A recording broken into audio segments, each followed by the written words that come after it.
This channel does not promote any violent, harmful, or illegal activities. All content provided by this channel is meant for an educational purpose only. মামলা শুনানি রয়েছে supreme কোর্টের দিকে, গোটা দেশের নজর থাকবে সেখানে। তৃতীয়বার স্ট্যাটাস রিপোর্ট জমা দেবে সিবিআই। সেই স্ট্যাটাস রিপোর্টে কি থাকতে পারে?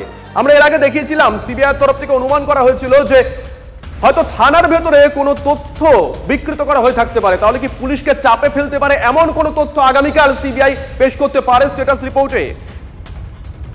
त्योहार और प्यार लाती है रिश्तों में ढेर सारा मिठास। परंपरा वही, सोच नहीं। आदि मोहिनी मोहन कांजीलाल সিজার আমাদের সঙ্গে রয়েছেন, আমাদের সহকর্মী। সিজার, কি জানা যাচ্ছে?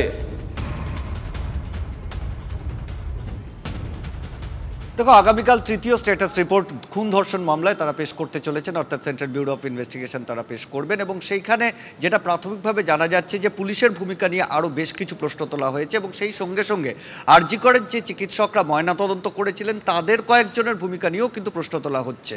এবং সেই জায়গায় দাঁড়িয়ে বৃহত্তর ষড়যন্ত্রের কথা এর আগে যেভাবে সিবিআই বারবার এর আগের যে স্ট্যাটাস রিপোর্ট, দুটো স্ট্যাটাস রিপোর্টে তারা জানিয়েছিলেন এবং সেটাকেই আরও জোরালো হচ্ছে বলে দাবি করছেন সিবিআই আধিকারিকরা। এবং সেখানে দাঁড়িয়ে তাদের মন্তব্য যে বেশ কিছু এমন কিছু পারিপার্শ্বিক তথ্য প্রমাণ তারা পেয়েছেন যার উপর ভিত্তি করে তাদের সন্দেহ জোরালো হচ্ছে যে টালা থানায় বেশ কিছু নথি জালিয়াতি করা হয়েছে তদন্তকে বিপথে পরিচালিত করবার জন্য। এবং সেক্ষেত্রে পুলিশেরও যেমন ভূমিকা হচ্ছে, আরজি করের চিকিৎসকদের একাংশেরও ভূমিকা রয়েছে এবং সেক্ষেত্রে সেই জায়গায় সন্দীপ ঘোষ এবং সন্দীপ ঘোষ অনুগামী চিকিৎসকদের ভূমিকা রয়েছে।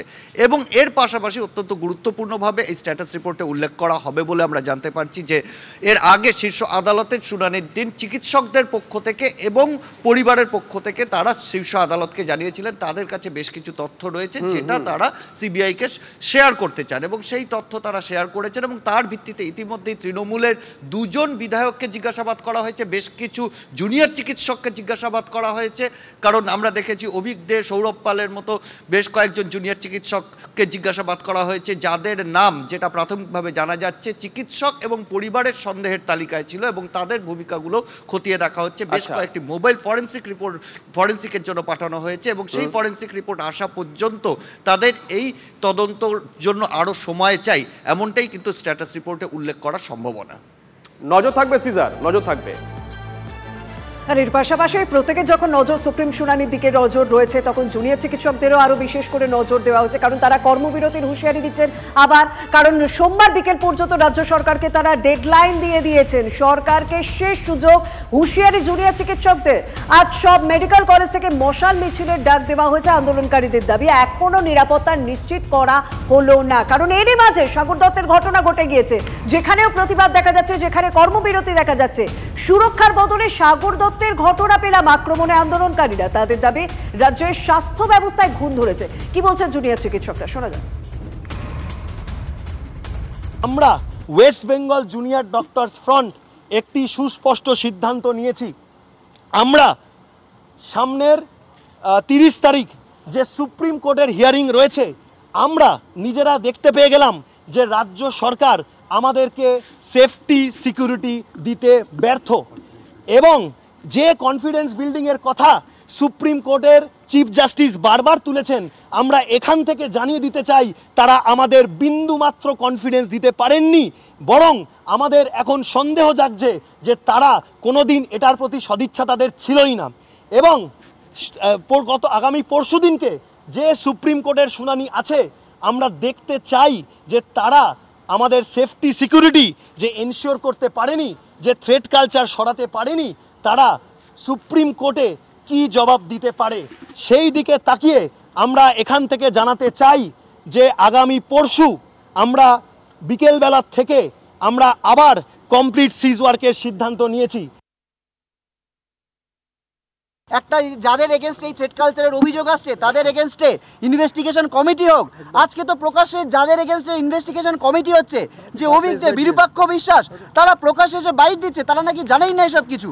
আজকে বলা হচ্ছে, আজকে একজন বিধায়ক এসে বলছেন বহরমপুরে তিনি নাকি 50,000 লোক নিয়ে বহরমপুর মেডিকেল কলেজে হামলা চালাবেন। এগুলো প্রকাশ্যে চলছে, সাবজুডিস বিষয় বলে সেই জিনিস নাকি লাইভ স্ট্রিমিং করা যাবে না।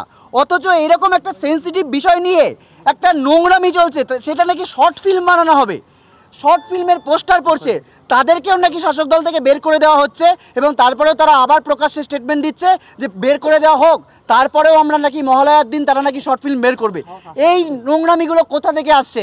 এই সাহস কোথা থেকে পাচ্ছে তারা? এই সাহসগুলো পাচ্ছে আসলে তাদের মাথায় বড় কেউ রয়েছে, আসলে তাদের মাথায় এই যে ভয়ের রাজনীতি বলছি না, আসলে তারাই এর মাথা। এইদের সবাইকে উপড়ে ফেলা অবধি আমাদের আন্দোলন কিন্তু চলবে।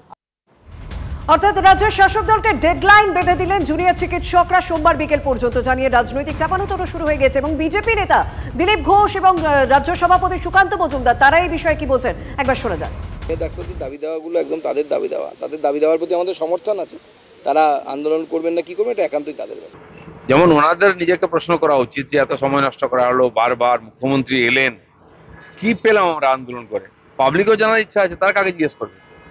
যে পরিবারের মেয়েটি চলে গেছে তার বাবা মারও জানার ইচ্ছা আছে যে এত আন্দোলন বা লড়াই স্যাক্রিফাইস আমরা করলাম, টাকাও নিলাম না, তো কি হলো?